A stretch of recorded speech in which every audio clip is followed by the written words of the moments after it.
So what I've found when it comes to building habits, you have to be intentional. Say, at the start of this year, I promised myself that I will be waking up at 5 a.m. every day. And I've been able to accomplish this for most of the time because I set the intention and I gave it a name.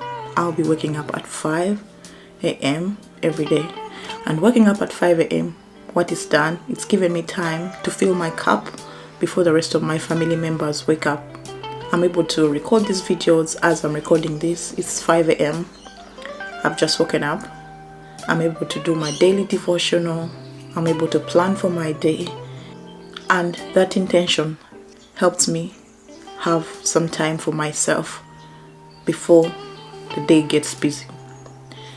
Number 2, I've found that if I want to build a habit, I need to have a habit tracker.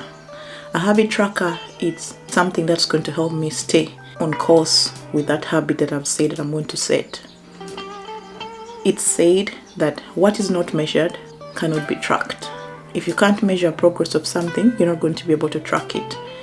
So I am very conversant with that. I have a habit tracker.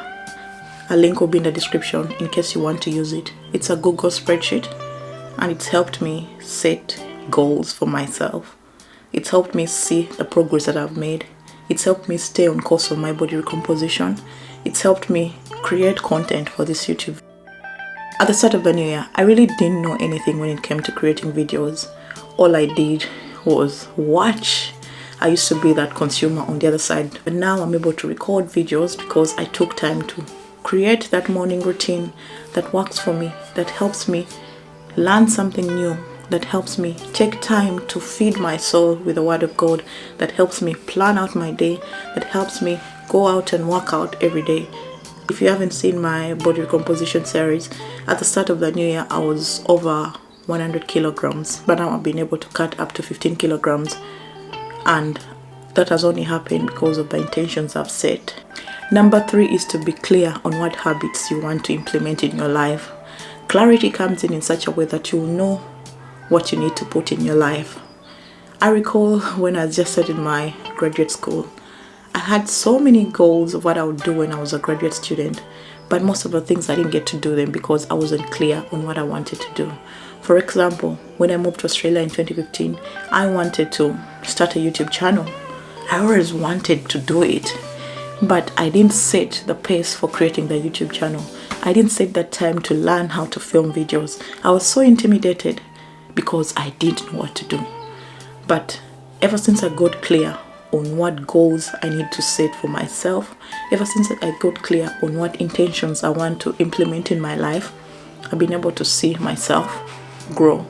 And that shows in the way I'm filming these videos, and that shows in the things that I've achieved. Clarity is the first step to building a habit. With clarity, you're going to know what times will work best for you to create that habit. You're also going to know what times you'll have to implement that exact habit in your day-to-day. And that's when habit stacking comes in. Habit stacking is when you have a habit that's already existing, and on top of that, you add a new habit. For example, I've told you that I wake up at 5 a.m. I know that's a habit that I already have. So when I've woken up at 5 a.m., what can I do? I can decide to film a YouTube video. So on a weekend like this, when everyone else is sleeping, I can decide to go to gym. I can decide to script for my YouTube videos. I can decide to study, because right now I'm studying project management.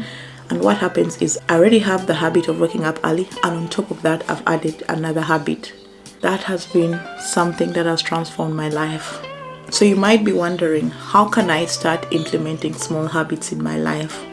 What I would say, if you want to start implementing small habits in your life, you have to be clear on what habits you want to introduce in your life. You also have to factor in a time that you're going to use to integrate these habits. I've said 5 a.m. I wake up, and when I wake up, I have different habits that I can decide to do. I can decide to go to the gym if it's a weekday. I can decide to do my daily devotion. I can decide to study for my project management. I can decide to record this video as I'm recording it, or I can decide to edit my YouTube videos. You see, the 5 a.m. habit is already existing, and on top of that, I'm adding new habits. Your intended habit might be to increase the number of steps you take in a day. And you can do this by looking at your timetable. Look at your timetable and figure out what are the best times that I could go for a walk. And if you already have a pre-existing habit, as I do, I love to listen to podcasts.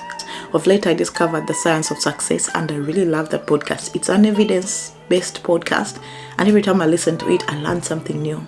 I also love to listen to a podcast called Little Things by Time of Grace. I love to go for my prayer walks, whereby I'm walking and praying at the same time. I also love to take my daughter to go for a swing. So I look at the time of my day where I can incorporate that habit, which is increasing the number of steps. So look at the time that you have, and in that time, add something that you enjoy to do. If you enjoy to listen to podcasts, you can listen to a podcast as you go for a walk. If you enjoy talking to a family friend, you can call them up before you go for that walk and talk as you're walking. Of course, your pace may not be very fast, but you can decide to do this in such a way that you're going to enjoy listening to your best podcast, at the same time talking to your friend. So you're hitting two birds with one stone. Number 4 is to pace yourself. As you decide to increase the habits that you're having in your life, you don't need to do it in one go. I've seen people at the start of the year, everyone goes to gym, everyone writes on their New Year's resolution and vision board the body they want to have at the end of the year. But if you don't pace yourself, what's going to happen? You're going to burn out, and inevitably, this motivation that you have is going to fade. Regardless whether you're a pro or not a pro, life is going to come into the way, and many things are going to pull you on the side. But if you decide to create these changes in small increments, you're going to see yourself progress.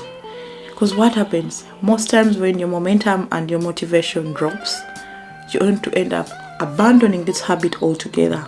So pace yourself. Instead of you saying you're going to write in your journal 5 pages every day, decide to write 3 sentences.